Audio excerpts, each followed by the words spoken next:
I'm Damon Barrett. I'm the Deputy Director of Harm Reduction International based in London.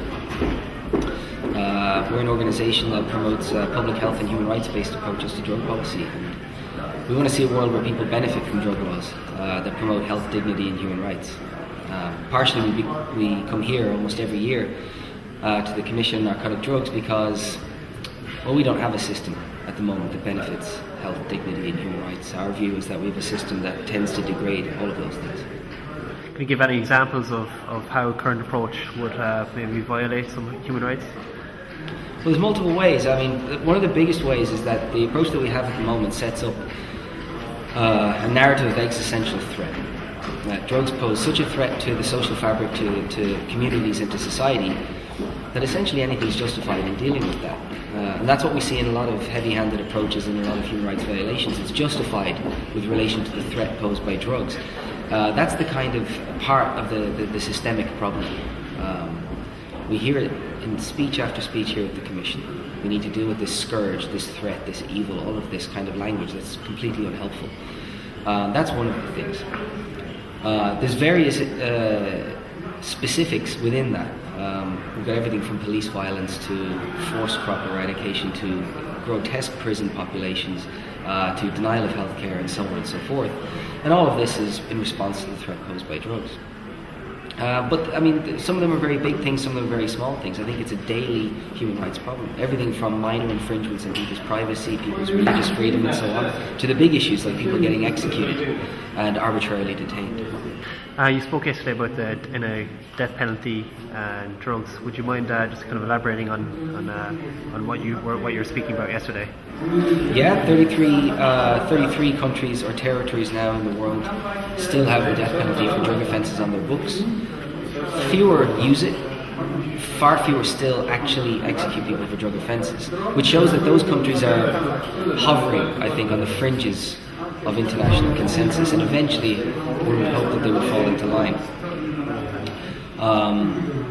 But among those that do, a lot of people are being sentenced to death and being executed, in particular in China and Iran, in some very, very questionable circumstances where fair trial standards aren't applied, and where in Iran in particular the method of execution is particularly cruel. So the death penalty for drug offences, if there was one offence for which the death penalty would not be applied and that could reduce a lot of harm, a lot of killing, it would be the drug offences. If we remove that from the books, we could save a lot of lives. And how can the movement change, or how can human rights violations, come to an end, or how can would this be an international movement within the United Nations? Well, that's a very difficult question, because on the one hand, we could completely amend the international system here and have a legally regulated model, and human rights violations would continue. They won't necessarily end, but if the system does change, some of the justification for what goes on at the moment starts to weaken. Some of the impetus for states to have heavy-handed approaches starts to go away. It doesn't mean that we're going to end police corruption, we're going to end the ability of despotic governments that don't care about their populations harming them. But we need to take away what is now an international justification to turn a blind eye to human rights abuse. Okay, and could you just tell me kind of what kind of harm reduction would you advocate for, or what kind of approach or policy would you advocate or envision? Well, at their essence, harm reduction approaches are about respecting people's dignity, and respecting where people are, trying not to judge how they got there, and just dealing with the situation in front of you. So our core interventions have tended to be around injecting drug use, but there's more to it than that. Overdose prevention. And even around that, it's a way of thinking about drug use. It's not just about the specific interventions. We have a conference coming up in June in Vilnius, and we've put the theme of the values of harm reduction onto that. Because I think there's a reputation that harm reduction is somehow overly scientific or overly medical, and we want to show that it's an ethical and moral position. Again, about not judging how people got where they are. It's about making people's lives better. If that means that we don't judge the fact that people use drugs, so be it. It's not that you want to condone anything, but you just don't condemn things either, because that's just not helpful.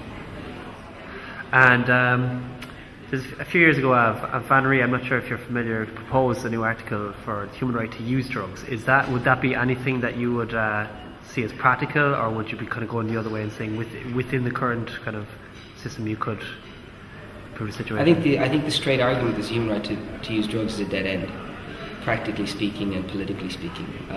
My own personal view is enumerating a specific right like that won't get you anywhere, and it's a little bit too, it's not important enough. But at the same token, it's not important enough to be the subject of a global war either.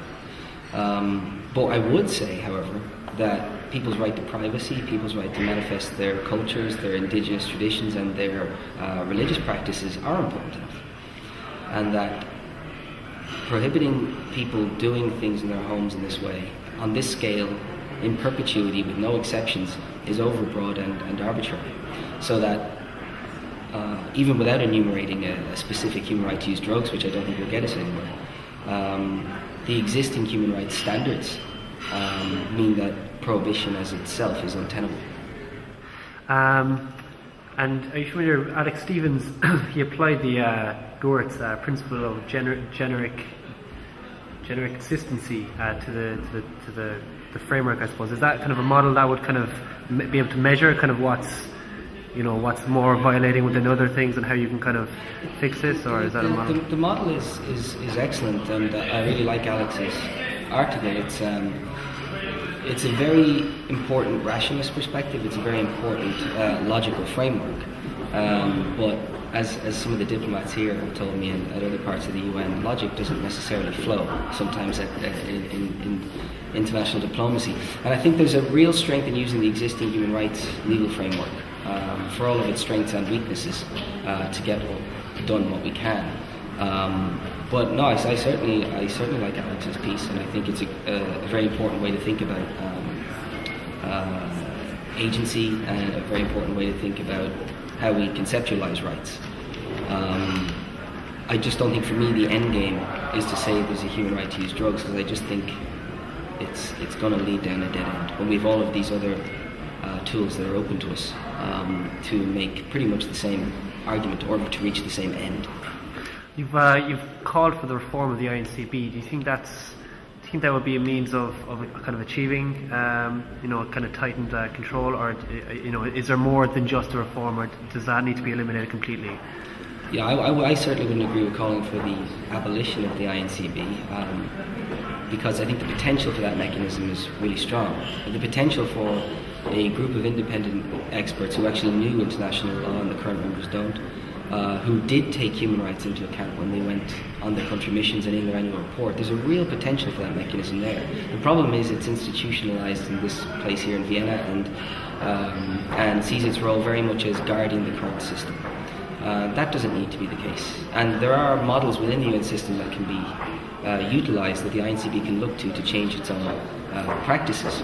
One of the problems with the INCB is that I believe now its commentaries are becoming so arbitrary that member states will have no recourse soon but you just start ignoring them. And that's actually not helpful for international legal monitoring mechanisms generally, because you don't want states ignoring these kinds of mechanisms. But there's a responsibility on them too to do their job properly. And I believe that, and I have for a long time, that the INCB is failing on that. I think international law generally is harmed when it's wielded arbitrarily.